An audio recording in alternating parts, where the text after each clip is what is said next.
Bihar police महकमे की 18,000 पुलिसकर्मियों को तोहफा।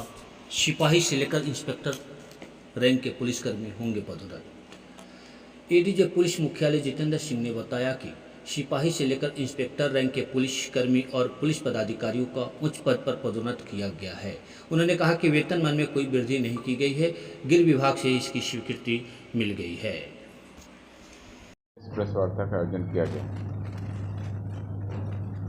विधि व्यवस्था संधारण, अपराध नियंत्रण, पुलिस के नए बढ़ते हुए दायित्वों के निर्वहन, अनुसंधान नियंत्रण और यातायात संचालन हेतु कार्य हित में उच्चतर पद के लिए कार्यकारी व्यवस्था के अंतर्गत लगभग 18,000 पुलिस पदाधिकारियों के पदों पर उच्चतर प्रभार की स्वीकृति गृह विभाग द्वारा दे दी गई। इस व्यवस्था के तहत कार्य हित में उच्चतर पद के लिए हम लोगों ने 28 जुलाई को विधिवत प्रस्ताव गृह विभाग को भेजा था, जिसकी स्वीकृति आज प्राप्त हो गई।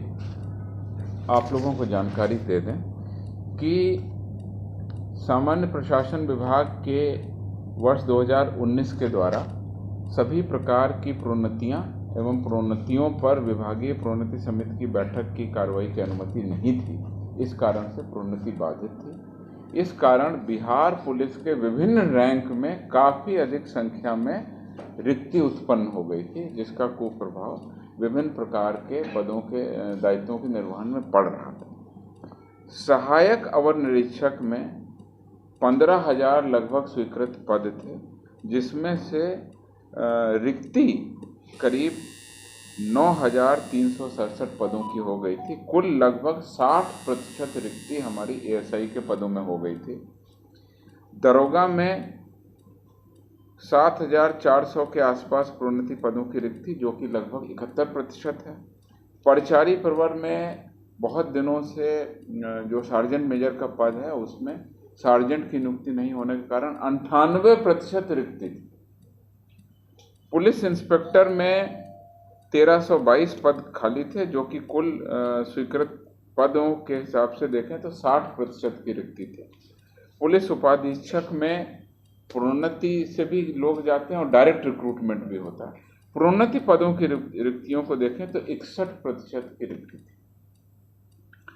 यानी कि संक्षेप में आपको बताएं तो पूरे जो हमारे पद हैं प्रोन्नति के पद, उसमें लगभग 18,000 पद खाली पड़े हुए थे, जो कि 64% रिक्तियाँ थी। और इन रिक्तियों की जो आपकी विवरणी बताई है कि दरोगा में 71% और बाकी तीनों रैंक यानी एएसआई, इंस्पेक्टर और डीएसपी में लगभग 60%, कुल 64% की रिक्ति हो गई थी। इसका कुप्रभाव पड़ रहा था। इसके अलावा हाल के दिनों में पुलिस के नए दायित्व और नई कर्तव्यों की जो आयाम बने हैं, जिसमें मुख्य रूप से ERSS डायल 112 की सेवा, उसके अलावा साइबर थाने, उसके अलावा महिला हेल्प डेस्क और स्मार्ट सिटी परियोजना के अंतर्गत यातायात संचालन के लिए विशेष जो प्रबंधन किए गए हैं, इसके लिए भी अतिरिक्त पदाधिकारियों की आवश्यकता